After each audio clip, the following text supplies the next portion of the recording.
Hello student, मैं हूँ रीना। आप देख रहे हो रीना एकेडमी चैनल। आप सभी का मेरे चैनल पर स्वागत है। अगर आप मेरे चैनल पर नए हैं तो इसे सब्सक्राइब करिए और बेल आइकन को भी दबाना ना भूलें ताकि मेरी अगले आने वाली वीडियो की नोटिफिकेशन सबसे पहले आपको मिले। मैं अपने आज के इस वीडियो में आपके लिए लाई हूँ एनसीईआरटी क्लास 5 हिंदी पुस्तक रिमझिम का लेसन नंबर 9, जिसका शीर्षक है एक माँ की बेबसी। बच्चों, ये एक कविता है। इसे लिखा है श्री कुंवर नारायण जी ने।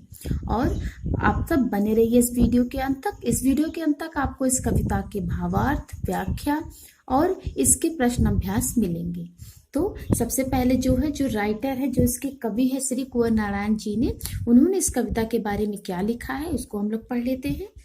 इस कविता को पढ़ते समय आंखों के सामने कई चित्र बनते हैं, जैसे बचपन का चित्र, बचपन के खास समय, खेल और साथियों का चित्र, उन साथियों में एक खास साथी रतन का और एक माँ का चित्र। इसे पढ़ो और महसूस करो। तो बच्चों, ये कविता जो है एक खास बच्चे रतन के बारे में है और उसकी माँ के बारे में है।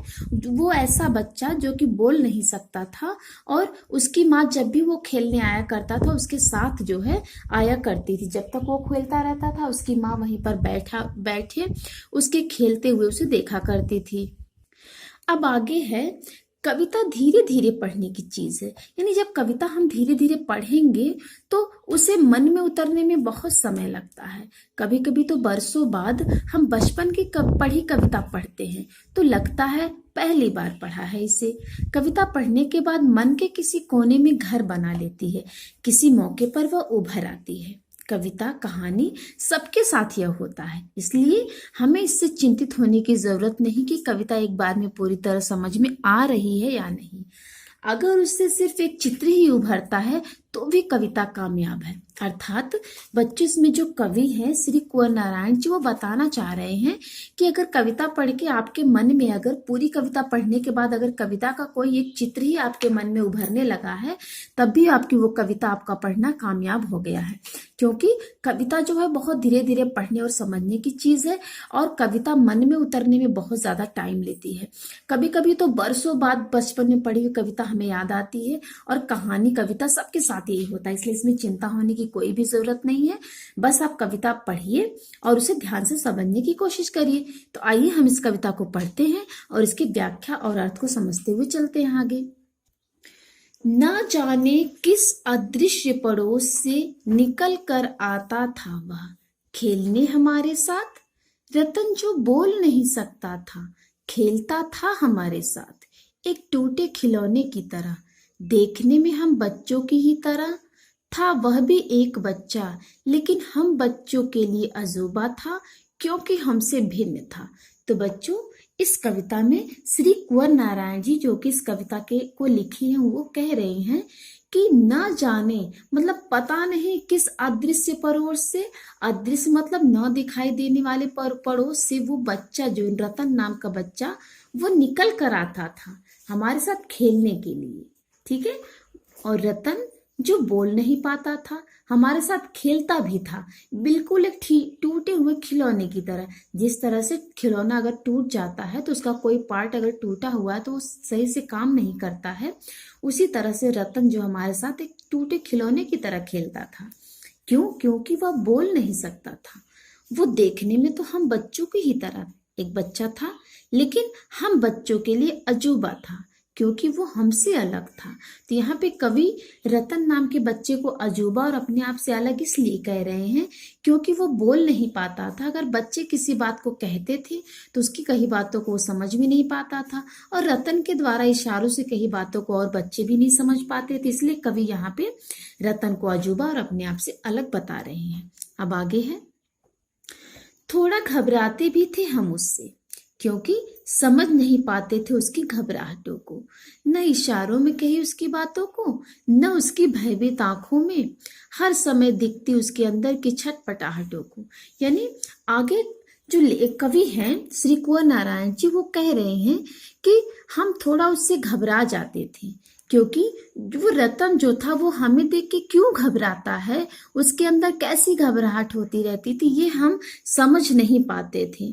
ठीक है। इसीलिए अपने आप को राइटर कह रहे हैं कि हम रतन को देखकर घबराते थे क्योंकि हम उसकी घबराहटों को नहीं समझ पाते थे। और इशारे में कोई बात अगर रतन कहता था उसे भी हम नहीं समझ पाते थे।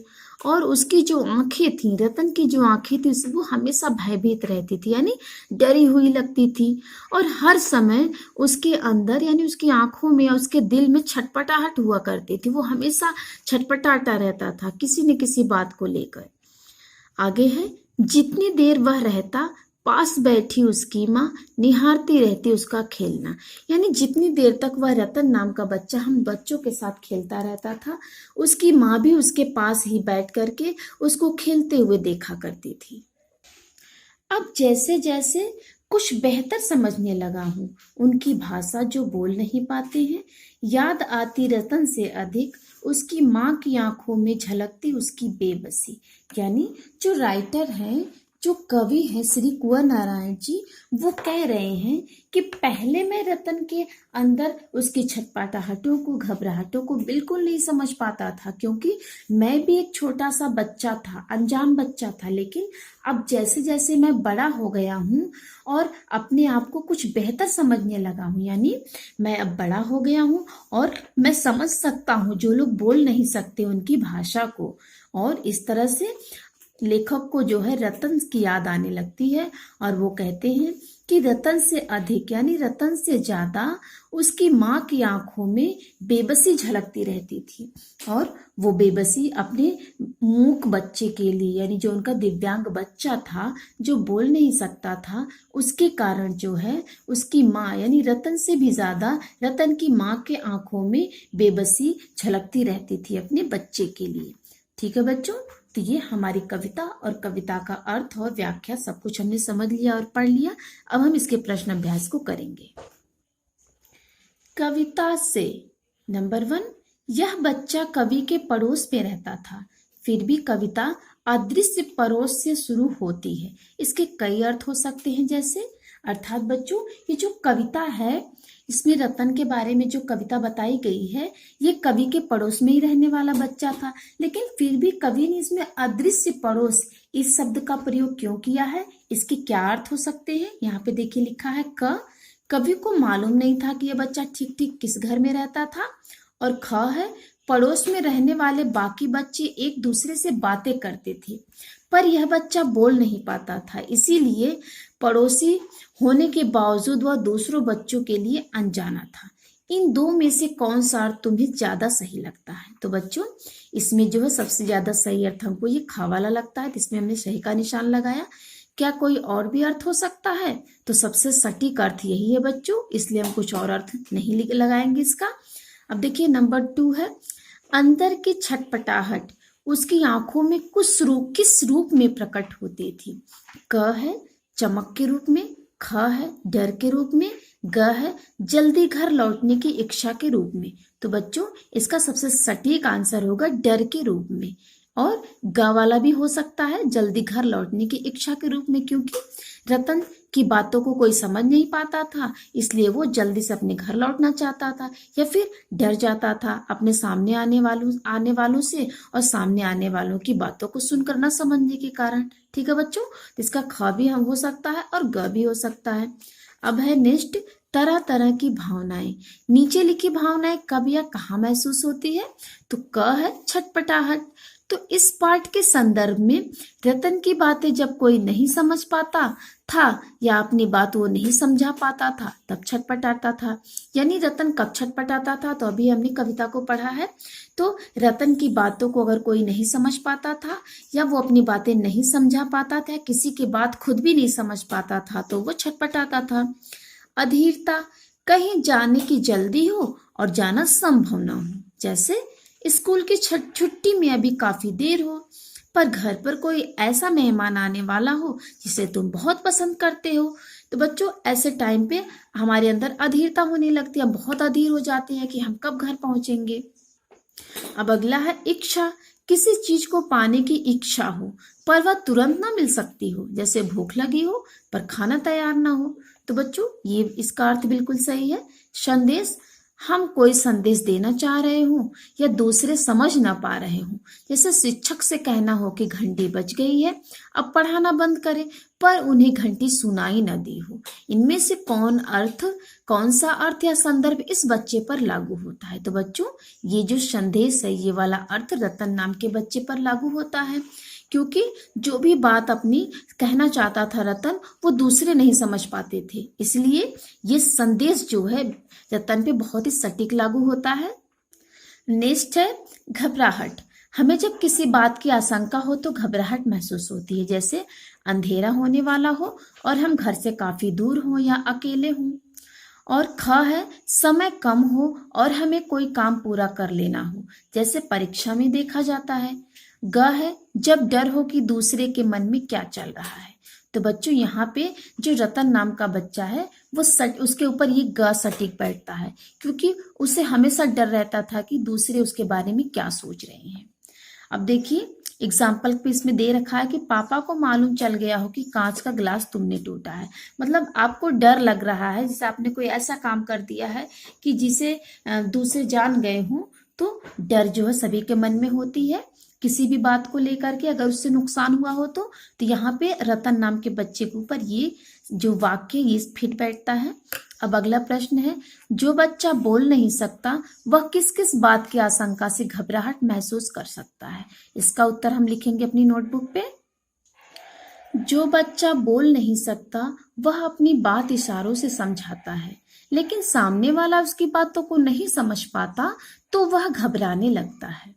अब नेक्स्ट है बच्चों, थोड़ा घबराते थे हम उससे क्योंकि समझ नहीं पाते थे उसकी घबराहटों को।